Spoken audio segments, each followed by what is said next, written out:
Good morning મિત્રો, આજની સવારની પ્રેમી સલામ, જય મસીહ કી, પ્રેઝ લોર્ડ, હાલેલુયા. પ્રભુ ઈસુના ગૌરવી નામમાં આજની આ ખાસ પ્રકારની બાઇબલ સંગતમાં અભ્યાસમાં આપને આવકારું છું. કે ઘણા બધા વખતથી જુદા જુદા વચનો દ્વારા પ્રભુની વાતો શીખી રહ્યા છીએ અને કદાચ એ વચનોનો તો અંત આવે જ નહીં. પ્રભુ આવે ત્યાં સુધી આ વચનો આપણને મજબૂત કરે. એટલા બધા વચનો પ્રભુના છે કે જે આપણે નિત્ય આખી જિંદગી એમાંથી મનન કરીએ છીએ. એફેસ્યોને પત્ર 4 અધ્યાય અને 4-6 વચનોમાં અનેકતામાં એકતા, અનેક બાબતો હોય છતાં એક બાબત હોય, અને એ તો અલગ અલગ એવા વિષયો સાથે એક શબ્દ લખીને લખ્યું છે. એક આશામાં તેડવામાં આવ્યા છે. તમે એક શરીર છો, તમે એક આત્મા છો, એક પ્રભુ છે, એક વિશ્વાસ છે, એક બાપ્તિસ્મા છે અને એક દેવ છે. એટલે કેટલી બધી અનેકતાઓ લખી છે, પણ એમાં એકતા છે, એમાં એક છે. એટલે અનેકતામાં એકતા અને ખ્રિસ્ત અને મંડળી વચ્ચેનો સંબંધ બતાવીને લખ્યું છે.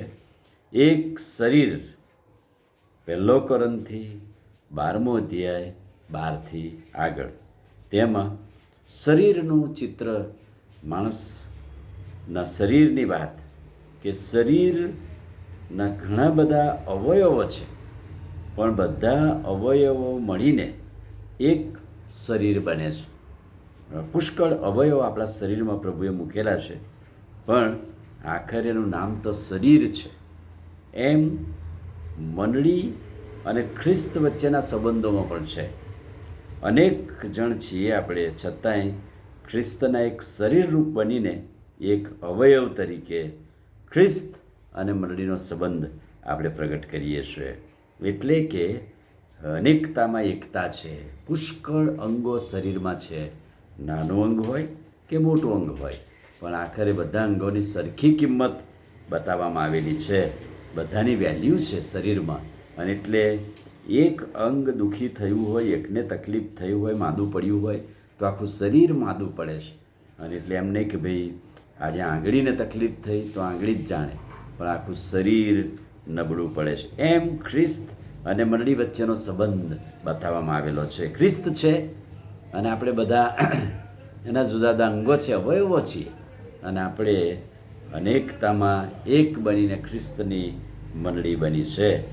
તેમ ખ્રિસ્ત અને મંડળી પણ બતાવવામાં આવેલી છે.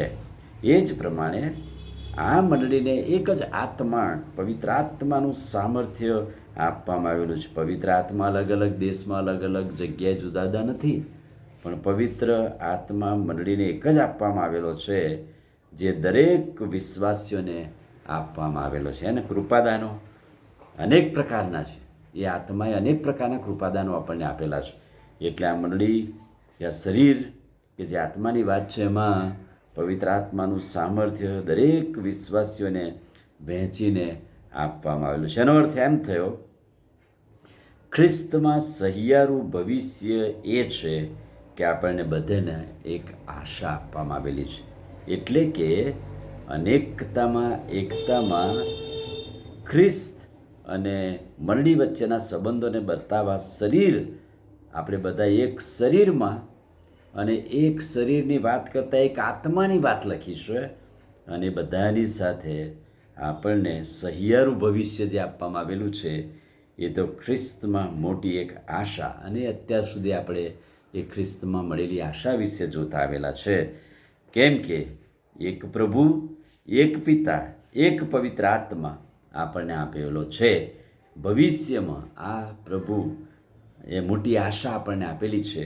અને એ આશા એ છે, ખ્રિસ્ત આવશે, એ આશામાં આપણે જીવીએ છીએ અને પ્રભુનો મહિમા પ્રગટ કરીએ છીએ. એક આશામાં તેડવામાં આવ્યા છે.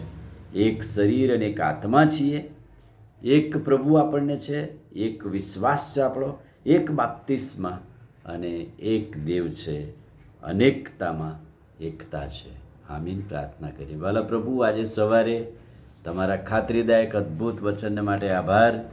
વચનના પ્રકાશમાં અમને દોરો, અમને તમારું સામર્થ્ય આપો. અનેક અને વિવિધ હોવા છતાં અમે એક છીએ, ખ્રિસ્તમાં એક છીએ અને મંડળી તરીકે તમારો મહિમા પ્રગટ કરવા માટે ભવિષ્યની આશામાં જીવીએ એવી કૃપા થવા દો. પ્રભુ ઈસુના નામમાં માંગીએ છીએ, સાંભળો ને માન્ય કરો. આમીન. God bless.